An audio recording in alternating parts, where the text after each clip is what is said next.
விநாயகரை நினைத்து வழிபடும் சங்கடகடா சதுர்த்தி. முழுமுதல் கடவுளான விநாயகரை நினைத்தால் நினைத்த காரியம் கைகூடும்.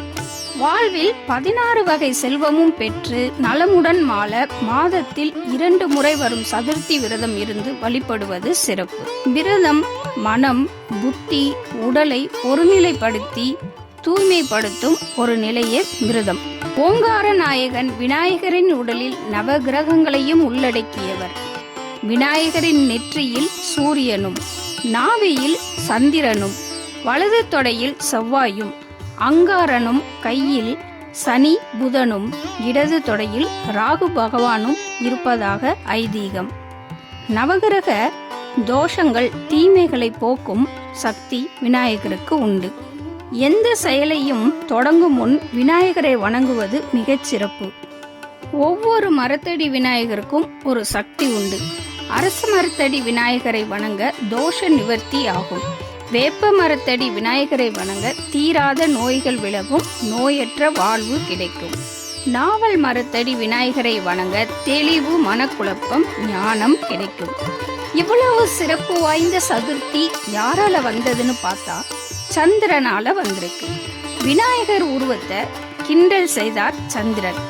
கோபமுற்ற விநாயகர் சந்திரனுக்கு, உன் அழகான ஒளியால அகம்பாவம் கொண்டு என் உருவத்தை நீ கிண்டல் பண்ணிருக்க, அதனால இந்த ஒளி விலகி இருள் அடைவாயர்னு சாபம் தர்றார்.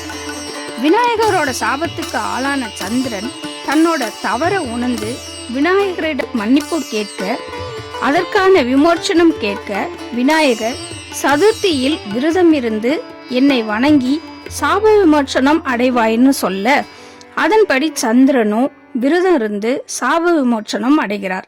அவ்வளவு சக்தி வாய்ந்த நாள் சங்கடகடா சதுர்த்தி. அவ்வளவு சிறப்பு வாய்ந்த இந்நாளில் அபிஷேகத்திற்கு விநாயகருக்கு பால் மற்றும் மஞ்சள், தயிர், சந்தனம் வாங்கி கொடுப்பதால் கண் திஷ்டி, திருமண தடை நீங்கும். வியாபாரத்தில் லாபம் உண்டாகும். வாழ்வில் முன்னேற்றம் கொடுக்கும் சதுர்த்தி விரதம் இருப்பதால் வாழ்வில் ஏற்படும் சங்கடங்களை போக்கும் ஒரு விரதம் சங்கடகடா சதுர்த்தி. துன்பங்களை நீக்கி கவலைகளை போக்கும் ஒரு நல்ல நாள் சங்கடகடா சதுர்த்தி. பொதுவாகவே விரதங்கள் கடைபிடிப்பது ஆன்மீக ரீதியாக மட்டும் இல்லாமல் அறிவியல் ரீதியாகவும் உடம்பிற்கு நல்லது. விரதம் எடுக்க முடியாதவங்க விரதம் எடுக்காதீங்க. அதையும் தாண்டி எடுக்கணும்னா பழம், ஜூஸ் எதனாவது எடுத்துக்கலாம். சங்கடகடா சதுர்த்தியில் விநாயகர் கோயிலுக்கு சென்று தீபம் ஏற்றுங்கள். மாலையில் அபிஷேகத்திற்கு கலந்து கொண்டு உங்களால என்ன முடியுமோ அதை வாங்கி கொடுக்கலாம். விரதம் எடுக்க ஆரம்பிக்கிறவங்க ஆவணி வளர்ப்பிறை சதுர்த்தியில் விரதத்தை ஆரம்பிக்கலாம். விரதம் எடுக்க ஆரம்பிக்கிறவங்க ஆவணி வளர்ப்பிறை சதுர்த்தியில விரதம் ஆரம்பிக்கலாம். ஏன் இப்ப ஆரம்பிக்க கூடாதான்னா ஆரம்பிக்கலாம். ஆனா ஆவணி வளர்ப்பிறை சதுர்த்தி விநாயகர் அவதரித்த நாள், அதனால அந்த நாள் ரொம்ப விசேஷம். அப்பவும் ஆரம்பிக்கலாம். முடியாதவங்க இப்பவும் ஆரம்பிக்கலாம். விநாயகரை வணங்குவதால் நவகிரக தீமைகள் விலகும். ஞானம் பெற வேண்டுமானால் விநாயகர் வழிபட வேண்டும். முக்காலத்திற்கும் வழிகாட்டுபவர் விநாயகர். சூரியன், சந்திரன், அக்னி இவர்களை முக்கண்ணாக பெற்றவர்.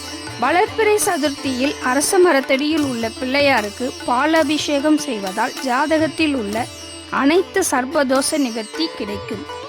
எதற்குனே தெரியாம ஒரு பயத்துடன் இருப்பவர்கள் சதுர்த்தியில் விநாயகரை வழிபட தெளிவு பிறக்கும், பயம் நீங்கும். அருகம்புல் பிள்ளையார் வழிபாட்டிற்கு சிறப்பு வாய்ந்தது.